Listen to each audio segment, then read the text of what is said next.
أعوذ بالله من الشيطان الرجيم. بسم الله الرحمن الرحيم.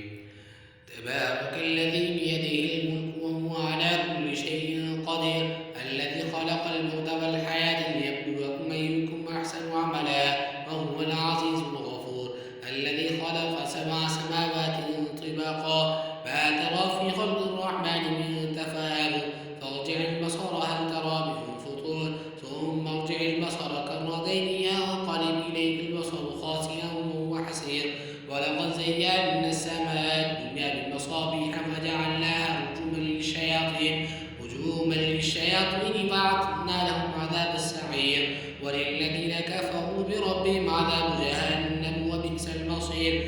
إذا ألقوا فيها سمعوا لها شهيقا وهي تفور تكاد تميز من الغيظ، كلما ألقي فيها فوج سألهم خزنتها ألم يأتكم نذير، قالوا بلى قد جاءنا نذير فكذبنا وقلنا ما نزل الله من شيء إن أنتم إلا في ضلال كبير. وقالوا لو كنا نسمع ونعقل ما كنا في أصحاب السعير، فاعترفوا بذنبهم فسحقا لأصحاب السعير. إن الذين يخشون ربهم بالغيب لهم مغفرة وأجر كبير. وأسروا قولكم أو اجهروا به إنه عليم بذات الصدور. ألا يعلم من خلق وهو اللطيف الخبير. هو الذي جعل لكم الأرض ذلولا فامشوا في مناكبها وكلوا من رزقه وإليه النشور. أأمنتم من في السماء أن يخسف بكم الأرض فإذا هي تمور، أم أمنتم من في السماء أن يرسل عليكم حاصبا، فستعلمون كيف نذير.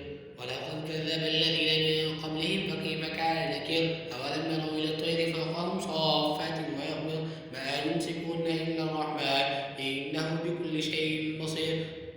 أمن هذا الذي هو جند لكم ينصركم من دون الرحمن إن الكافرون إلا في غرور.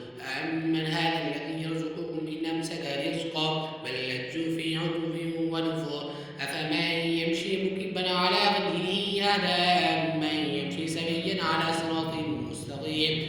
قل هو الذي أنشأكم وجعل لكم السمع والأبصار والأفئدة قليلا ما تشكرون. قل هو الذي ذرأكم في الأرض وإليه تحشرون. ويقولون متى هذا الوعد إن كنتم صادقين. قل إنما العلم عند الله وإنما أنا نذير مبين. فلما رأوه زلفة سيئت وجوه الذين كفروا وقيل هذا الذي كنتم به تدعون. قل أرأيتم إن أهلكني الله ومن معي أو رحمنا فمن يجير الكافرين من عذاب أليم. قل هو الرحمن آمنا به وعليه توكلنا فستعلمون من هو في ضلال مبين. قل أرأيتم إن أصبح ماءكم غورا فمن يأتي